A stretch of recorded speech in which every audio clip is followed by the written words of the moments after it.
কাল পাকিস্তানের বিপক্ষে ম্যাচ দিয়ে শেষ হচ্ছে টাইগারদের চ্যাম্পিয়ন্স ট্রফি অভিযান।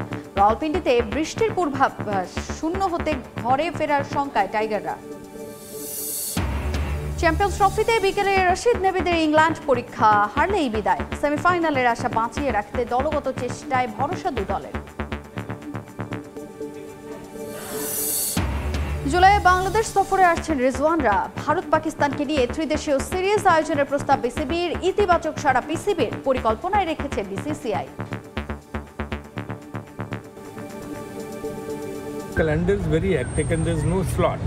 Then it's very difficult. But we will definitely look. Will you see India? Whatever request is made to us. FIFA প্রীতি ম্যাচে দুবাইয়ে রাতে আরব আমিরাতের মুখোমুখি হবে বাংলাদেশ নারী ফুটবল দল। নতুনদের নিয়ে জয়ের চ্যালেঞ্জ বাটলারের, আস্থার প্রতিদান দিতে চান Afrida. Desaparecido do jogo, mas decide aparecer neste lance. Ainda passe para a zona central, Sarlote e marca mesmo. Copa del রের সেমিফাইনালে 8 গোলের শ্বাসরুদ্ধকর ম্যাচে বার্সেলোনায় অ্যাটলেটিকোর ড্র। মেসির গোলে কনকাকাফ চ্যাম্পিয়ন্স কাপের শীর্ষ 16তে ইন্টার মায়ামি।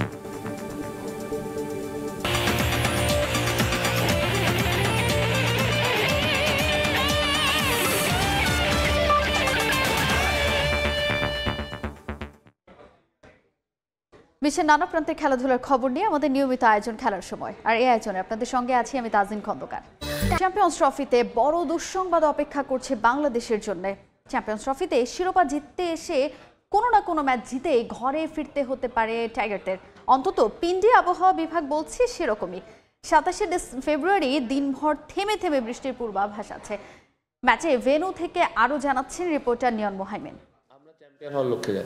চ্যাম্পিয়ন হতে পাকিস্তানে যাচ্ছি, সম্ভবত এই একটা কথা শান্ত না বললেও পারতেন, কারণ এই কথাটার পর থেকেই যে আর কিছুই পক্ষে থাকছে না বাংলাদেশ ক্রিকেটের। চ্যাম্পিয়ন্স ট্রফির একদম শুরু থেকেই নানা বাধা বিপত্তিতে জেরবার টাইগাররা।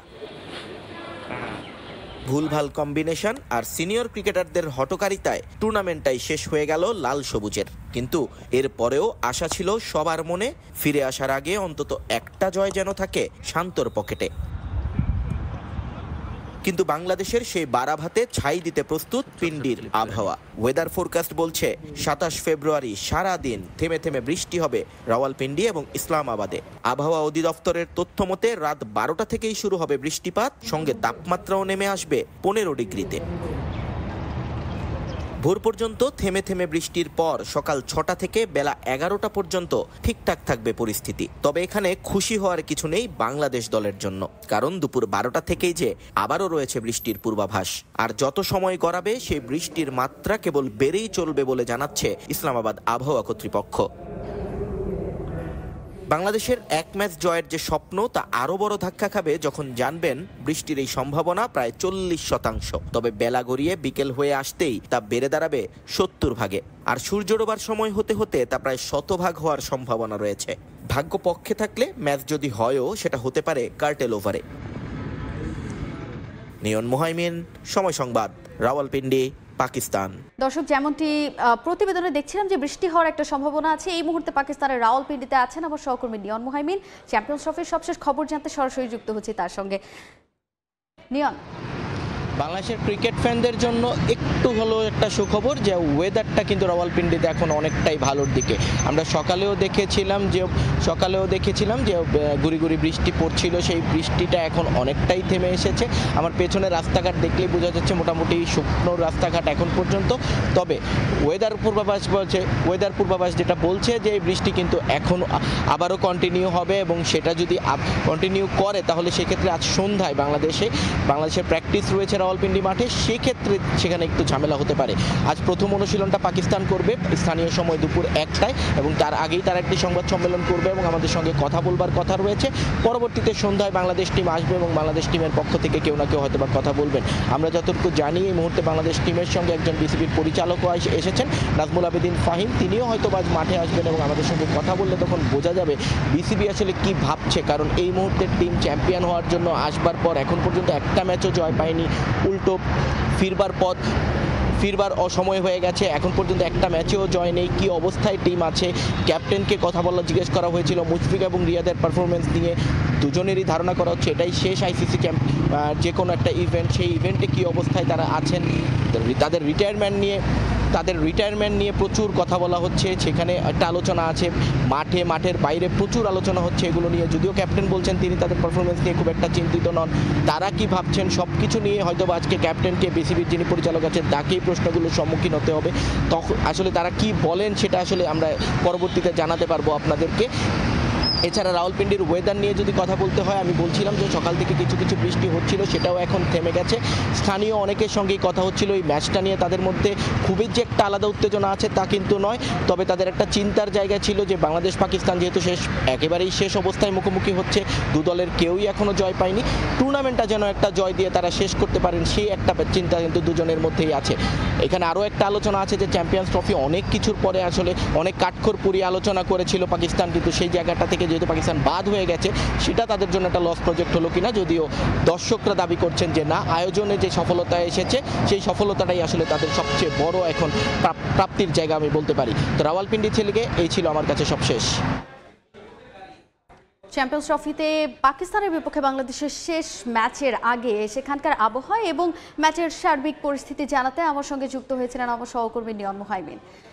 এফটিপির বাইরে ভারতকে নিয়ে বাংলাদেশে একটি ত্রিদেশীয় সিরিজ আয়োজনে বিসিসিআইকে প্রস্তাব দিয়েছে বিসিবি। তবে সে বিষয়ে ভারতীয় ক্রিকেট বোর্ডের কাছ থেকে এখনও সবুজ সংকেত মেলেনি। বিসিসিআই সহ সভাপতি রাজীব শুক্লা জানিয়েছেন সময় বের করতে পারলে ভেবে দেখবেন তারা। তবে ক্যালেন্ডারের বাইরে জুন জুলাইয়ে বাংলাদেশে দ্বিপাক্ষিক সিরিজ খেলতে নাকি রাজি হয়েছে পাকিস্তান। দুবাই থেকে সহকর্মী মাকসুম আলম খানের রিপোর্ট। গুঞ্জন শোনা যাচ্ছে বাংলাদেশের মাটিতে ভারত সহ 3 দল নিয়ে একটি ট্রাই নেশন টি-20 সিরিজ আয়োজনের চেষ্টা করছে বিসিবি, এবং বাংলাদেশ ভারত চ্যাম্পিয়ন্স ট্রফির ম্যাচ চলাকালীন নাকি BCB president Faruque Ahmed BCCI কর্মকর্তাদের এই বিষয়ে একটা প্রস্তাবও দিয়েছেন। তবে বিসিসিআই কর্মকর্তারা এই আলোচনা নিয়ে এখনো খুব একটা সিরিয়াস নন। পাকিস্তানের বিপক্ষে জয়ের পর আনন্দে আত্মহারা ভারতীয়রা, ফ্যানরা তো বটেই, বিসিসিআই কর্তারাও। দুবাইয়ে ক্রিকেট ক্লাসিকো মাঠে বসে দেখেছেন বিসিবি সভাপতি ফারুক আহমেদ সহ বোর্ডের একাধিক কর্মকর্তাও। বাংলাদেশ ভারত আর ভারত পাকিস্তান ম্যাচের ফাঁকেই নাকি বিসিসিআই কর্তাদের বাংলাদেশে একটি ত্রিদেশীয় সিরিজের প্রস্তাব দিয়েছে বিসিবি। তবে ক্রিকেট বিশ্বের সবচেয়ে ধনী বোর্ডের কাছ থেকে এখনো এ বিষয়ে গ্রিন সিগন্যাল পাওয়া যায়নি। আমাদের ক্যালেন্ডার দেখতে হবে, কোনো স্লট ফাঁকা নেই। এফটিপির বাইরে সিরিজ খেলা কঠিন, তবুও আমরা চেষ্টা করব। তবে সবুজ সংকেত মিলেছে পাকিস্তানের কাছ থেকে। শোনা যাচ্ছে জুন জুলাইয়ে এফটিপির বাইরে বাংলাদেশে আলাদা সিরিজ খেলতে দল পাঠাতে রাজি হয়েছে পিসিবি। কেবল ভারতের চাওয়াতেই চ্যাম্পিয়ন্স ট্রফি হচ্ছে হাইব্রিড মডেলে। প্রায় 3 দশক পর কোনো আইসিসি ইভেন্টের আয়োজক হয়েও সব ম্যাচ নিজেদের দেশে আয়োজন করতে পারেনি পাকিস্তান বোর্ড, তাই ক্ষোভ রয়েছে তাদের। বিশ্ব ক্রিকেটে নিজেদের ভাবমূর্তি ফেরাতে অন্যান্য বোর্ডের সঙ্গে সুসম্পর্ক বজায় রাখার চেষ্টায় পিসিবি। বাংলাদেশে বাড়তি সিরিজ খেলতে সম্মত হওয়া সেটারই প্রমাণ দেয়। তবে ভারতের সঙ্গে সম্পর্ক আগের মতোই শীতল, যদিও সামনাসামনি তা স্বীকার করতে নারাজ বিসিসিআই সহ সভাপতি। আমাদের দুই বোর্ডের মধ্যে দারুণ সম্পর্ক। পিসিবি সবসময় বিসিসিআই এবং আইসিসি কে সমর্থন দেয়। ক্রিকেটের স্বার্থে সেটা বজায় রাখবো আমরা। বাংলাদেশ ক্রিকেট বোর্ডের সঙ্গেও সুসম্পর্ক রয়েছে বলে দাবি করেন বিসিসিআই সহ সভাপতি। দক্ষিণ এশিয়ার ক্রিকেটের উন্নতিতে একসঙ্গে কাজ করার বুলি আওড়ান মোড়ল বোর্ডের এই কর্তা। মাকসুম আলম খান, সময় সংবাদ, দুবাই, সংযুক্ত আরব আমিরাত। এবার দেশের ফুটবলের খবর জানাবো। প্রথম সারির ফুটবলারদের ছাড়াই সংযুক্ত আরব আমিরাতের বিপক্ষে মাঠে নামছে বাংলাদেশ নারী ফুটবল দল। চ্যালেঞ্জটাকে ইতিবাচকভাবে নিচ্ছেন কোচ পিটার বাটলার, তবে প্রতিপক্ষ সম্পর্কে কোনো ধারণা নেই দলের। অধিনায়ক আফ্রিদা খন্দকার জানিয়েছেন কিছুটা চাপ অনুভব করছেন তারা। এদিকে ক্লোজ ডোর অনুশীলন সেরেছে স্বাগতিকরা। ইউএই ফুটবল অ্যাসোসিয়েশন গ্রাউন্ড সিরিজের প্রথম ম্যাচ মাঠে গড়াবে বাংলাদেশ সময় রাত 9:30টায়। 18 নারী ফুটবলারের বিদ্রোহের ঘটনা নাড়িয়ে দিয়েছিল দেশের ফুটবলকে। ওই ঘটনার পর এই প্রথম কোনো আন্তর্জাতিক ম্যাচ প্রস্তুতি নিচ্ছে পিটার বাটলারের শিষ্যরা। তবে ওই 18 ফুটবলারের কেউই নেই এই সংযুক্ত আরব আমিরাত সফরে। পিটার বাটলারের জন্য এটা এক বিরাট চ্যালেঞ্জের, অনেক কিছু প্রমাণের। ইউএই ফুটবল অ্যাসোসিয়েশন গ্রাউন্ডে সিরিয়াস মোডে পিটার বাটলার। সংযুক্ত আরব আমিরাতের বিপক্ষে বাংলাদেশ নারী দলের 2 ম্যাচ সিরিজের সেরা একাদশ সাজাতে ঘাম ছুটে যাচ্ছে ব্রিটিশ কোচের। সাবিনা, সঞ্জিদা, মাসুরাদের মতো প্রথম সারির ফুটবলাররাই যে নেই।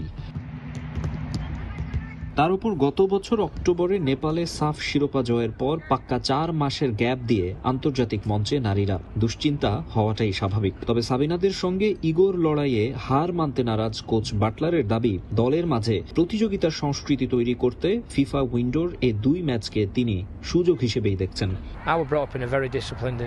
নতুন গ্রুপের সঙ্গে কাজ করা চ্যালেঞ্জিং, তবে আমি ইতিবাচকভাবে দেখছি। 3-4 সপ্তাহ সময় পেয়েছি।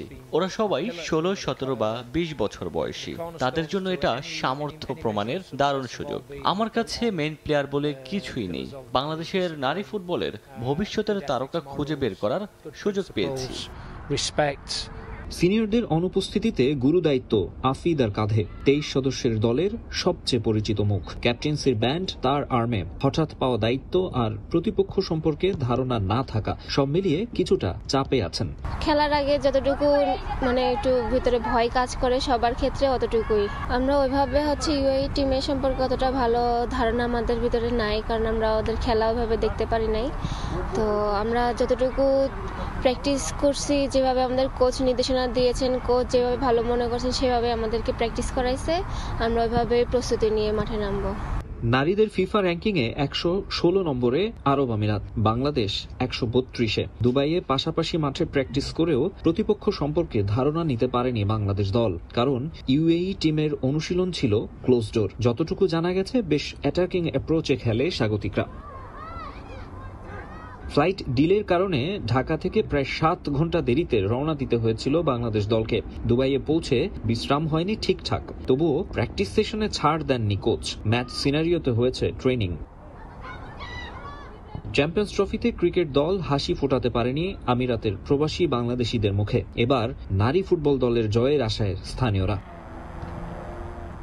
মাকসুম আলম খান, সময় সংবাদ, দুবাই, সংযুক্ত আরব আমিরাত। দেখছেন খেলার সময়, সঙ্গেই থাকুন। আবারও স্বাগত খেলার সময়। কোপা দেল রের সেমিফাইনালের প্রথম লেগে রাতে মাঠে নামবে রিয়াল মাদ্রিদ, প্রতিপক্ষ রিয়াল সোসিয়েদাদ। ম্যাচ শুরু হবে রাত 2:30টায়। সেমিফাইনালে বার্সেলোনার চেয়ে বেশ সহজ প্রতিপক্ষ পেয়েছে রিয়াল মাদ্রিদ। রিয়াল সোসিয়েদাদকে হারিয়ে ফাইনালের পথে এগিয়ে থাকার লক্ষ্য তাদের। লা লিগায় শীর্ষস্থান হারালেও সবশেষ ম্যাচে জিরোনাকে হারিয়ে আত্মবিশ্বাস ফিরে পেয়েছে আনচেলত্তির দল। খারাপ সময় পেছনে ফেলে ফর্মে ফিরেছেন এমবাপ্পে। তবে সাম্প্রতিক সময়ে রেফারিদের বিপক্ষে পক্ষপাতমূলক আচরণের অভিযোগ এনে মাঠের খেলার চেয়ে বেশি উত্তাপ ছড়াচ্ছে মাদ্রিদিস্তারা। রেফারির বিরুদ্ধে অভিযোগ তুলে উল্টো তদন্তের মুখে পড়তে হচ্ছে তাদের। তবে তিক্ত ঘটনার প্রভাব মাঠের খেলায় পড়ুক তা চান না কোচ আনচেলত্তি। এ পর্যায়ে খেলার সময়ের শীর্ষ সংবাদগুলো জানিয়ে দিচ্ছে আরেকবার। কাল পাকিস্তানের বিপক্ষে ম্যাচ দিয়ে শেষ হচ্ছে টাইগারদের চ্যাম্পিয়ন্স ট্রফি অভিযান। রাওয়ালপিন্ডিতে বৃষ্টির পূর্বাভাস, শূন্য হাতে ঘরে ফেরার শঙ্কায় টাইগাররা। এবং ফিফা প্রীতি ম্যাচে দুবাইয়ের রাতে আরব আমিরাতের মুখোমুখি হবে বাংলাদেশ নারী ফুটবল দল।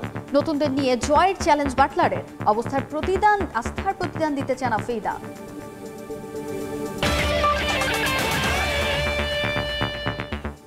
এই ছিল খেলার সময়ের এখনকার আয়োজনে, সঙ্গেই থাকুন সময়।